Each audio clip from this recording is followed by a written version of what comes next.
क्या महेंद्र भट्ट की अगर कहीं की छुट्टी होने वाली है या फिर वही रहेंगे या नए प्रदेश अध्यक्ष भाजपा को मिलेंगे? तो पंकज वैसे जानते भैया, आपको क्या लगता है? क्योंकि अभी तक तो कुछ लोग कह रहे थे कि नहीं रिपीट होगा, लेकिन अब बिल्कुल विराम से ऐसा लग गया, सब कह रहे हैं कि महेंद्र भट्ट की लग रहा है छुट्टी होगी। आपको क्या लगता है? देखिए, अभी तक कुछ समय पहले तक, ये लगभग 1 महीने पहले तक तो लग रहा था कि महेंद्र भट्ट वापस रहेंगे, और ये भी कहा रहा था कि सब कहा जा रहा था कि वे सबके फेवरेट हैं। उनके कार्यकाल में बहुत से जो हैं वो चुनाव जीत गए, नगर निकाय जीत गए।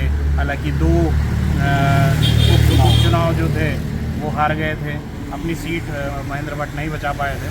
लेकिन फिर भी बीजेपी वाले इस बात को लगातार कह रहे थे कि मुख्यमंत्री की चाहत जो हैं वो महेंद्र भट्ट हो सकती हैं, और संगठन में भी उनको लेकर ये कहा जा रहा था कि रिपीट होंगे।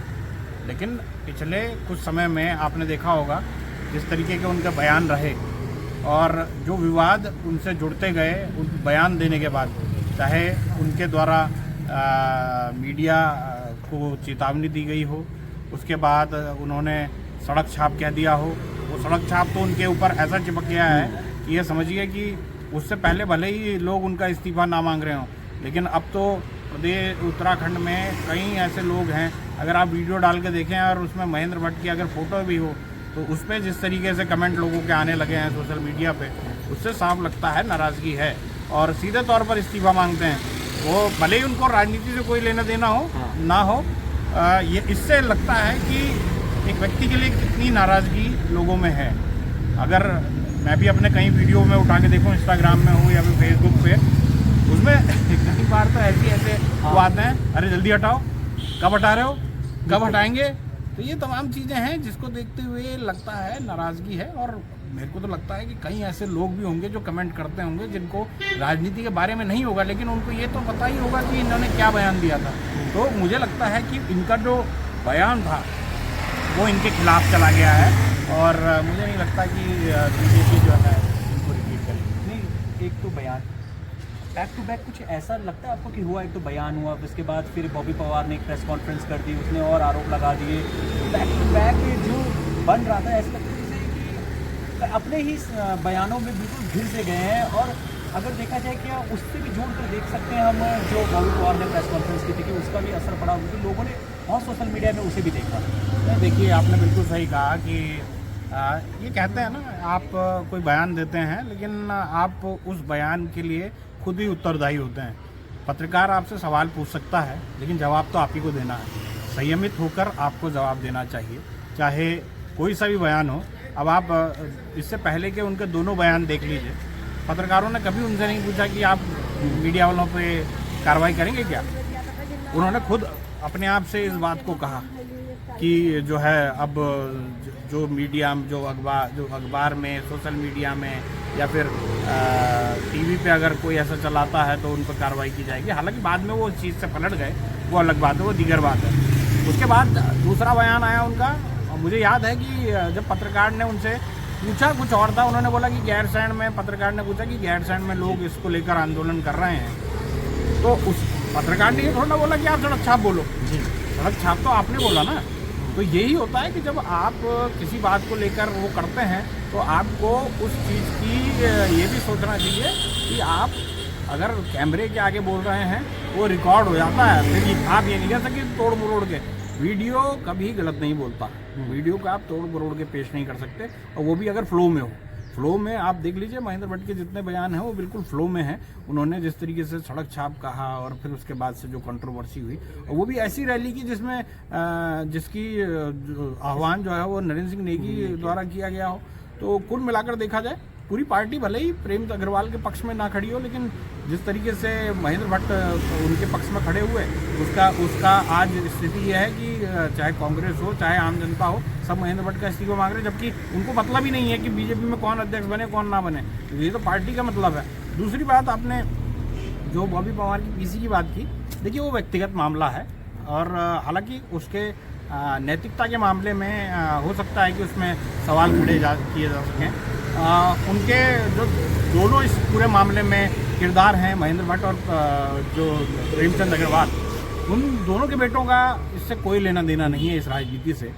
लेकिन ये हो सकता है कि ठीक है, व्यापारिक संबंध उनके बेटों के बीच में हो सकते हैं, उनके द्वारा क्या किया गया क्या नहीं किया गया वो अलग बात है। लेकिन आपने एक दिन पहले सोशल मीडिया में देख ही लिया कि दोनों ने अपनी चीज़ों से उससे विरक्त हो गए हैं।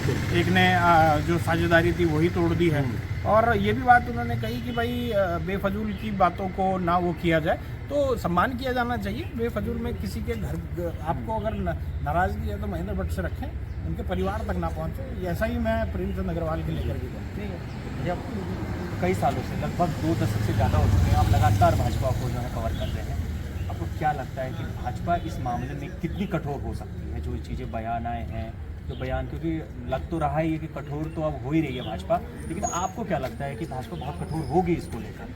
देखिए 100% होना भी चाहिए। और दूसरी बात यह है कि देखिए महेंद्र भट्ट की जो छुट्टी लगभग तय है, वो फिर से प्रदेश अध्यक्ष नहीं बनने जा रहे हैं। और अगर कहा जाए तो अब नए चेहरे ढूंढे जा रहे हैं, ब्राह्मण चेहरे जो गढ़वाल से हों। उसमें जिस तरीके से विनोद चमोली का नाम आया, जिस तरीके से जो है वो आशा नौटियाल का नाम आया, इसके अलावा 1-2 और चेहरे हैं जिनके नाम रमेश पोखरियाल निशंक का भी नाम आ रहा है, और आदित्य कोठारी का नाम आ रहा है, और अगर कहा जाए तो दीप्ति रावत भारद्वाज का नाम भी आ रहा है। और देखते हैं इनमें से किसकी लॉटरी लगती है। और सबसे बड़ी बात यह है कि बीजेपी को कोई फ्रेश चेहरा देना चाहिए जो पार्टी में मजबूती भी लाए, पार्टी में, क्योंकि पार्टी में जिस तरीके से जिस दौरान में नाराजगी आपने देखा होगा, व्यक्तियों को लेकर नाराजगी तो ज़्यादा देखी, मैंने पार्टी को लेकर नाराजगी नहीं देखी। मैंने किसी को नहीं देखा कि जो बीजेपी की को लेकर अनाप शनाप बोल रहा हो, लेकिन व्यक्ति को लेकर नाराज़गी है लोगों में, व्यक्तियों को लेकर नाराज़गी है, और उन व्यक्तियों पर अगर कार्रवाई हो जाए तो सब अपने आप में सेटल हो जाएगा। हाँ नहीं, बिल्कुल, मेरा एक यही सवाल था आपसे कि किसी को भी ले लीजिए, हम प्रेमचंद अग्रवाल को ले लें, हम महेंद्र भट्ट को ले लें या किसी अन्य को ले लें, क्या आपको लगता है कि इसका असर जो है भाजपा पे पड़ेगा? वैसे आपने काफ़ी बता ही दिया, लेकिन अगर डिटेल में अगर थोड़ा जाने, हम अपने दर्शकों को बताएं कि भाजपा को जो आम जनता है, जो बहुत दिल से जिसने वोट दिए कई चुनाव में, क्या उसको कोई फ़र्क पड़ेगा? वो भाजपा की तरफ मुँह मोड़ती हुई आपको दिखेगी? देखिए अभी तो बहुत चीज़ें बहुत लेट में हैं। अभी आप ये समझिए कि जो विधानसभा चुनाव 2027 में है, तो ऐसे में तब तक तो गंगा में बहुत पानी बह जाना है। उस बीच में अब जब प्रेमचंद अग्रवाल का इस्तीफा हो गया, उसके बाद से आपने देखा होगा थोड़ा मामला थोड़ा ढीला पड़ा है और ठंडा पड़ा है। अब इस दौरान में थोड़ा वही लोग बचे हुए हैं जो पहाड़ मैदान करने वाले हैं, बाकी बहुत ज़्यादा लोग अब उस पर रिएक्ट नहीं कर रहे हैं। दूसरी बात यह है कि हो सकता है कि आने वाले दिनों में 1-2 और कार्रवाई हो जाए। जैसे कांग्रेस ने जो है अभी एक मांग की है कि विधानसभा अध्यक्ष को भी हटाया जाए। अपनी अपनी बातें उनके द्वारा की जा रही है, लेकिन कुल मिलाकर देखा जाए तो आने वाले दिनों में सब कुछ साफ हो जाएगा, कौन अध्यक्ष बनेगा कौन नहीं बनेगा। लेकिन जिस तरीके का हालिया विवाद हुए हैं उसने महेंद्र भट्ट की कुर्सी तो हिलाई दी। बिल्कुल, महेंद्र भट्ट की कुर्सी तो जरूर हिलाई दी है, और नज़र भी ऐसा आ ही रहा है कि भाजपा भी कुछ नया करती हुई दिखाई भी दे रही है। और उम्मीद है कि जो नवरात्र है, नवरात्र तक शायद फाइनल हो जाए। आपको क्या लगता है? मुझे लगता है उससे पहले हो जाएगा। और सबसे बड़ी बात यह है ना, बीजेपी ऐसा कोई नुकसान पार्टी या फिर पार्टी की विचारधारा को नहीं होने देगी। दूसरी बात है, प्रेमचंद का जाना ही अपने आप में बड़ी वो है, वरना कोई भी सरकार जो है वो ऐसे अपने मंत्रियों को हटाती नहीं है इस तरीके के आरोपों और एक बयान के उस पर। लेकिन जब जन भावनाएं जिस तरीके से उठ के सामने आई हैं, उसने मजबूर किया बीजेपी को भी इस पूरे मामले को करने में। और ख़ास तौर पर बीजेपी के जो चाहे मुख्यमंत्री हों, और उन्होंने जिस तरीके से इस पर नाराज़गी जताई थी, और फिर उसके अलावा जो तमाम और नेता थे जिन्होंने इस पूरे मामले पर स्टैंड लिया, जिसके बाद प्रेमचंद अग्रवाल का इस्तीफा हुआ। और मैं आपको पहले बता चुका हूँ कि प्रेमचंद अग्रवाल इस्तीफा देने को तैयार नहीं थे, लेकिन जब उनको मुख्यमंत्री ने दबाव डाला कि भाई इस्तीफा देने आओ, तब जाके इस्तीफा हुआ। तो मुझे लगता है जल्द ही प्रदेश अध्यक्ष को लेकर भी फैसला हो जाएगा। लेकिन ये तो जैसा मैं बार बार कह रहा हूँ, महेंद्र भट्ट का जाना तय है।